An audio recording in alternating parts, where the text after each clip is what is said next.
Hey everyone, finished watching the next Operation Overdrive episode, Out of Luck. Moltor gives a compass he stole last episode to an old friend of his who goes out and fights the Rangers. He's a dragon monster, Blothgar, and he knows how to utilize the compass. He fires it at Mac and proclaims it has cursed him with bad luck.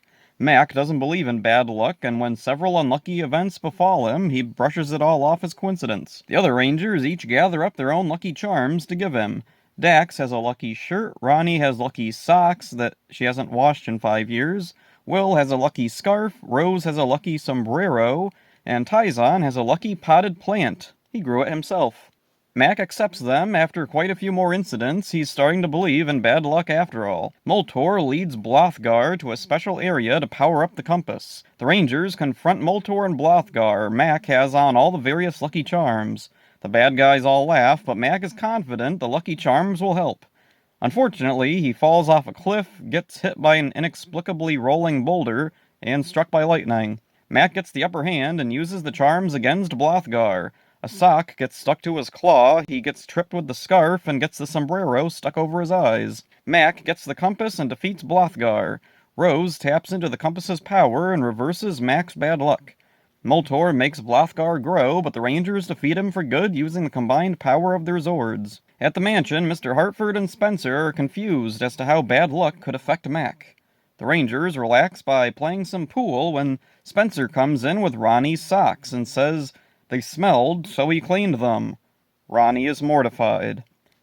Easily the best episode of the season so far. The strength of Overdrive's goofier moments makes me wish that they had went more all-in on comedy from the start.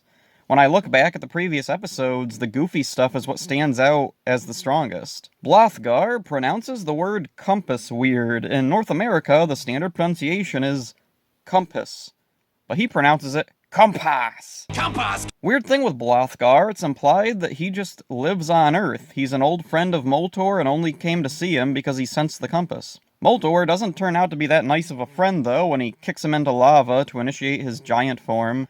Blothgar has a cool design. He looks like a living version of Serpentera, Zed's old Zord. This was intentional, as it turns out. In the Sentai series Overdrive is adapted from, the monsters are all influenced by robotic characters of past seasons. Several of these influences come from seasons never adapted into Power Rangers. On top of that, the influences can be quite vague. Moltor, for example, is based on the original Megazord, while his lava lizards are based off Dragonzord. Their designs appear natural enough that if someone wasn't aware of Bokanger's monster motif, they'd probably never think about it.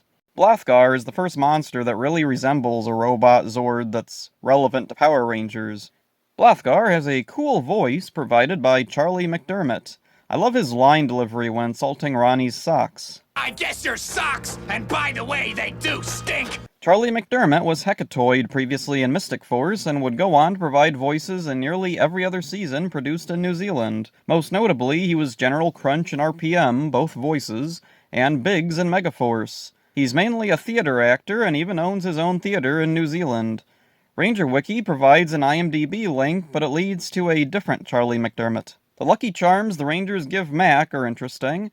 Dax has a lucky shirt, which is particularly curious since earlier in the season, he did have a lucky charm, marbles. Lucky marbles. Will was inspired by Dax to get his own lucky marbles, but oddly, no one gives Mac lucky marbles. Ronnie's lucky socks get the most attention. She doesn't wash them, afraid that would affect their luckiness.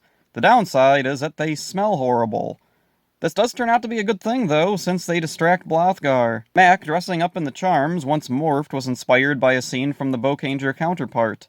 Normally, I'd think that dressing up Mac was so they could use some distance shots from Bokanger, but surprisingly they don't. The plot overall sticks fairly close to Bokanger's. So far, I don't think there were any episodes of Overdrive that have stuck as close to the Sentai plot as this one. There's one really weird part here. Mr. Hartford and Spencer wonder why bad luck affects Mac. This is just very confusing. Why wouldn't bad luck affect him? Even knowing the later twist doesn't really clear up why they think this. In the past, this episode, along with the last, are what I consider near the peak of Overdrive. The next few episodes don't go as far with the comedy from what I remember, but they're usually considered decent among fans. After this string of episodes, I recall Overdrive going down a bit in quality, spinning its wheels and just kind of dragging on. Hopefully on this rewatch, I find the latter half of the show more enjoyable. That's it for this one. Hope you enjoyed it. See ya. It's my pot. I grew it myself.